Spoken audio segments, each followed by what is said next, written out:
everybody, welcome back. My name is Bryan, and this is the show, and we're in this area. This is spring, not the spring.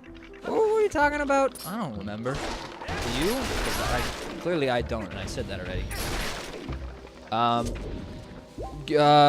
Talking about games. Let's keep talking about games because I like talking about games. I don't know. I've never liked first-person shooters.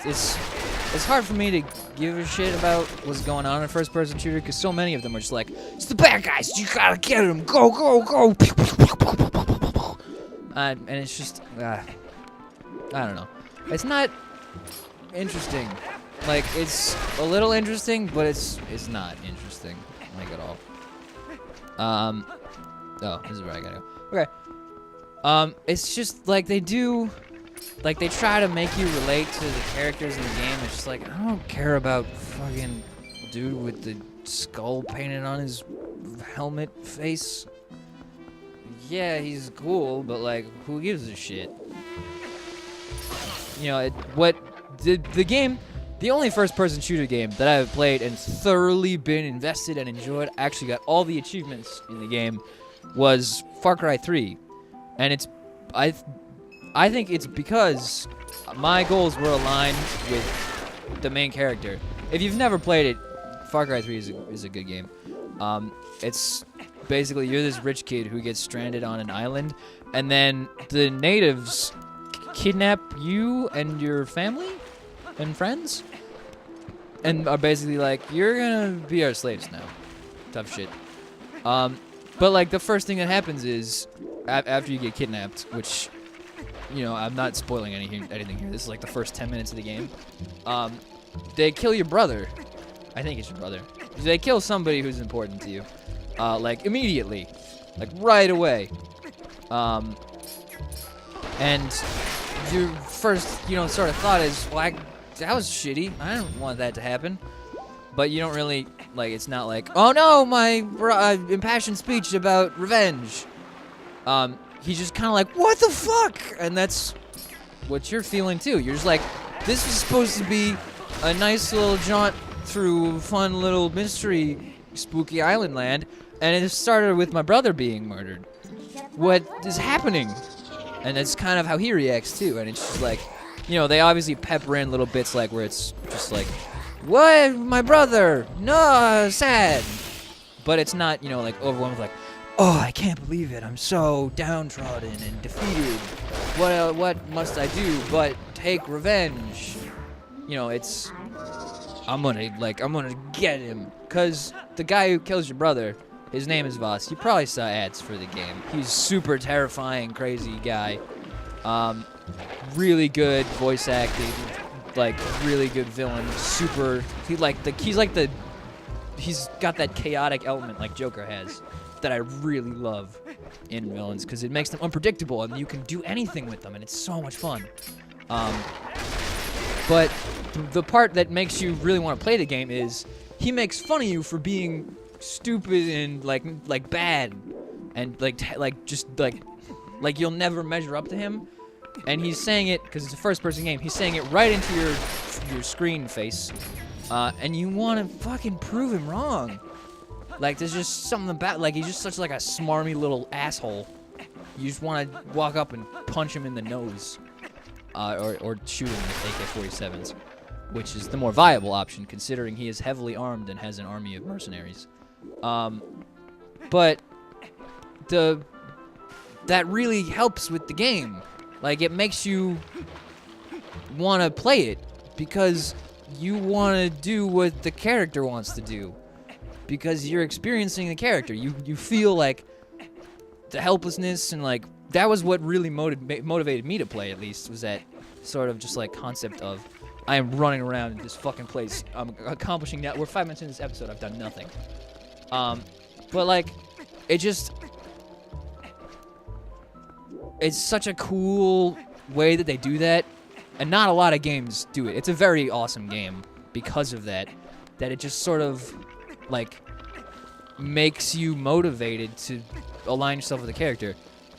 If you look up basically everything I've said in this episode and the last one was covered by Egoraptor in his sequelitis videos. Just watch those.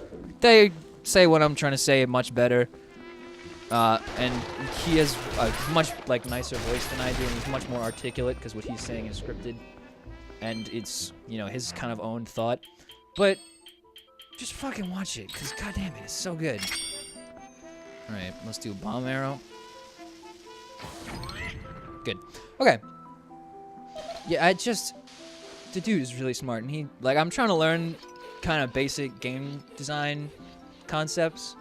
Because I'm playing games and I'm talking about them, and I think it kind of, like, if you want to talk about games, you should know what you're talking about other than, this game sucks, stupid, bleh. So, just, consider that if you talk about games. Try to figure out, like, the value of what you're doing. Like, this is a puzzle that's happening right now. It's supposed to make you think. It's, I'm not entirely sure what the value is, but, like, when you find the guy, the point of you're hunting around and finding Skull Kid, and the point of it is to, like, he's this like kind of tricksy guy. You're supposed to feel like you're smart for figuring out where he is. I don't know how well that's done, because I feel a lot of times when I find him, I feel just like I'm wandering around doing nothing, and then just like, oh, there he is. I don't feel like I've like outsmarted him or anything. I just feel like, oh, there's the orange. That means he's in there. Or that means this is the right way. And it's just, I don't know. It doesn't feel necessarily like you, I don't know. I never really liked this part of the game. Like, it feels tedious. And that's a lot of kind of analyzing games, just like, how does it feel? That's a lot of analysis in general. It's just like, how does this, like, what do you think is trying to be done here? How does it feel to you? Which is a kind of a big secret that a lot of people don't really grasp when the people are told to analyze something. Oh, okay. I saw, like, this means this is what. But, like, analysis isn't that super complex sort of thing that, it's like, analyze this. What does it mean? And, for a really long time, I was never able to, like, understand, just like, what does it mean? I don't know. And, like, a lot of it's, like, like, you see, like, people, like, on the internet just be like the stupid posts are like, analyze what the author's trying to say when he says the curtains are blue. And it's like, oh, it's feelings of melancholy, blah, blah. And it's like, or maybe the curtains were fucking blue. I mean, those are both equally valid opinions over what the author was trying to do. But, like, generally, the author, like, if it's a good author, or, like, a good writer, they won't just put in random shit like, the curtains were blue, by the way, just because I know you were so curious about the curtains. Like, the purpose, there's generally a purpose. If you have a good author, there's generally a purpose for why everybody does anything in the books, or why anything is written. That's always a goal. For if you write, always try to have a purpose for what is happening, why anybody's saying anything, why anybody's doing anything. Because it'll make you think more about your character's motivation, and you'll be able to write better, more realistic characters, because you're thinking about, well, why would they do this? And yeah. I think that was a lot of talking and a lot of hard opinions. Just as an example of an author who always writes specifics about why any character does anything. Stephen Sondheim, who writes musicals, specifically music for a lot of musicals, he writes the